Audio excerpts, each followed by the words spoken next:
Hello everyone, welcome back to LaExcellence Bengaluru presents current issue of the day episode number 181. Today we will discuss a very important topic, that is CAG report on Karnataka's 5 freebie schemes. In 2023 there was election going on in Karnataka. There was a bombshell dropped by Congress government, not the government, Congress party. They said we will give 5 schemes free of cost. We are going to bring 5 schemes which are going to be freebies.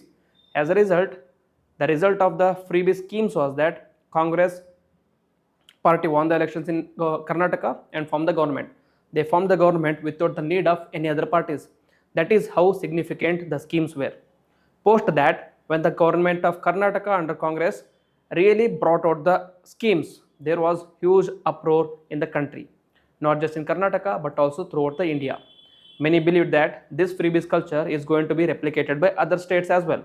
Seeing the outcome of the elections, many of the states even went ahead and brought their own freebies.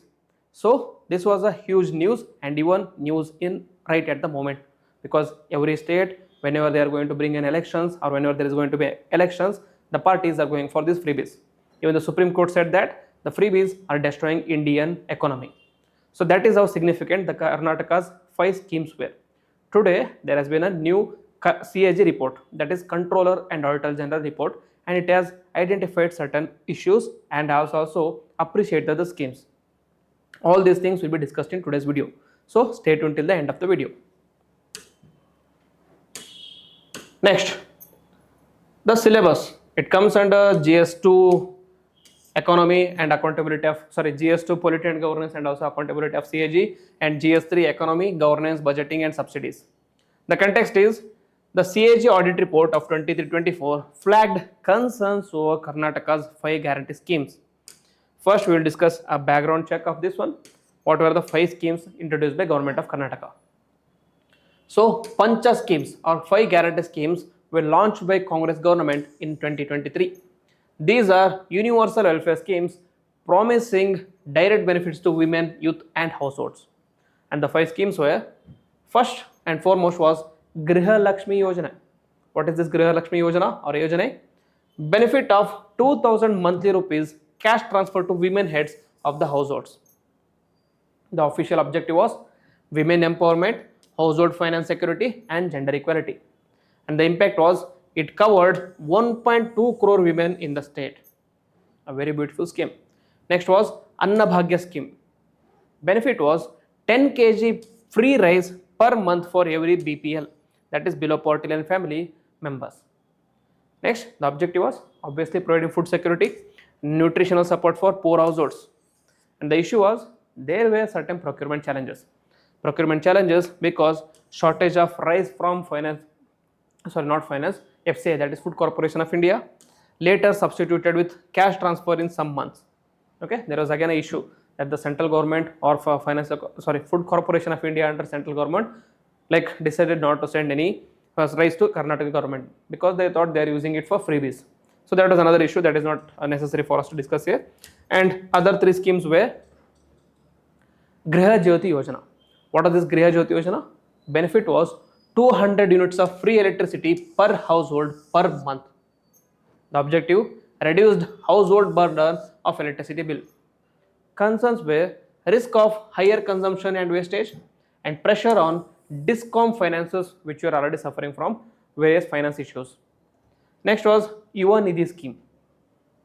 Under this, 3000 rupees monthly benefit for unemployed graduates and 1500 monthly for unemployed diploma holders for up to 2 years. Obviously, the objective was provide social security and income support to youth until they find employment and fit in the society. But the issue was, it resulted in risk of dependency without strong skill development or employment linkage. Many people were dependent completely on this Yuva Nidhi scheme. They thought, anyway we are getting 3000 per month and anyway we are going to get free pocket money from the family. So what is the need to develop our skill? What is the need to find new jobs? So that happened in reality. Okay, it was a major issue in Bengaluru and most of the parts of Karnataka. Next was Shakti scheme. This was the scheme which was most controversial, you can say. The scheme name was Shakti scheme, and the benefit was free bus travel for women within Karnataka, only on state-run buses. Free travel throughout Karnataka, and the objective was to provide mobility for women, safety, and reduce financial burden. But the impact was it boosted women's participation in workforce, access to education, and healthcare. But the issue was huge financial burden on KSRTC, BMTC due to compensation delays. In order to nudge these losses from the women fares, they started increasing the fares of men. They started increasing the fares of like metro as well. So that is again a huge issue. So like just a basic idea of all the 5 schemes. These are the 5 or pancha freebie schemes of government of Karnataka. Now the CAG findings.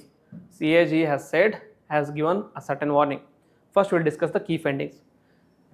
CAG said the guarantee schemes accounted for 15% of the revenue expenditure in 23-24, and the revenue growth of Karnataka in the same period was just 1.86%, which is very low for a state like Karnataka. Next is expenditure growth was at a whopping 12.54%, and obviously it was mainly contributed by guarantee schemes. The result was there was a revenue deficit of 9,271 crore. What is revenue deficit? Expenditure minus revenues. So obviously the expenditure was high because of this revenue, because of the schemes, and the revenue was low because most of the youth, most of the women, most of the households were getting freebies. So they were not going for work or anything else. So result was a deficit of 9,721 crore. Next, CAG has warned that without rationalization of the existing subsidies or financial assistance, these schemes will lead to strain states' resources, which is already happening, and then influence fiscal deficit and debt levels. This fiscal deficit is going to go even higher and higher, which is going to impact the investment of the private industries, and also is going to impact the consumption levels of the citizenry. Okay, so these are the issues that were flagged by CAG. Now we will discuss the other side of the coin. What did the government say, and what were the positive impacts or the negatives? The government or the finance ministry replied to this as, it resulted in social equity. That is, benefits were targeted at women, poor, and youth. Those were the most marginalized communities in India, in Karnataka state. So we focused on providing equity rather than equality. Next, economic stimulus. It resulted in boost in consumption demands, especially in rural economy, according to the finance minister of Karnataka.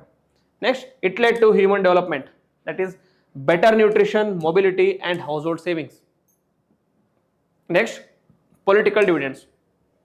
Obviously, this is going to be positive for Congress government, that it resulted in high electoral popularity, shaped national debates on welfare schemes versus freebies. What is welfare? What is freebie? This was a popular debate during the period of time. Next, the concerns were fiscal sustainability. Subsidies may increase debt and deficit, and moral hazard, very important aspect, that is dependency on freebies or those without productivity gain. Next, opportunity cost, that is if you are spending more on the schemes, obviously there is lesser fund available for capital investment. Okay, we are focusing more on revenue receipt, so there will be no investment on the capital side, that is infrastructure, hospitals, etc., etc. Next, targeting issue, that is some benefits like the free electricity and the rail like bus transport were universal and not means tested, which led to subsidy leakages. So despite the positive impacts, the negatives are also there. So moving forward, there should be a sustainable way forward. What should be the way forward? Freebies is fine, welfare is fine, but that should be targeted. It should be targeted to only those who are at the lowest end of this society and who really deserve these schemes. So focus benefits on poorest households instead of universal coverage. We should follow Gandhian ideal of Sarvodaya in Antyodaya. Next, subsidy rationalization. Merge overlapping schemes and prioritize high impact ones. Next, revenue augmentation. So improve GST compliance, widen tax base, and also enhance non-tax revenues. Next, link it to productivity. That is, tie youth or women transfers with skill building and employment programs. Don't just give them money. Along with that money, you should have certain sunset clauses that if you are going to learn this particular skill and if you are going to get this certificate, then we are going to give certain transfer, cash transfer. Okay. Next, medium term fiscal framework. That is, cap subsidies as percentage of GSDB to avoid debt spiral. Next is strengthen monitoring, that is independent audits and social audits for transparency. And finally, balance welfare and growth, that is protect social security while ensuring capital investment in infra, health and education. Okay, though the idea was very good, but the impact is not mostly, but to the extent is negative according to the CAG report, not according to me, but according to CAG report. So this should be the way forward. By this, the government can address both the developmental aspirations and also economic and social aspirations of the people. So this is the discussion for the day. So if you like the video, or also if there is any questions in this particular mains of this year, if there is any question regarding welfare schemes or freebies, you can use this CAG report for your benefits. Okay. With this, I will be ending the video. If you like the video, then please hit the like button, comment on it, and also share with the friends. Jai Hind, Jai Karnataka.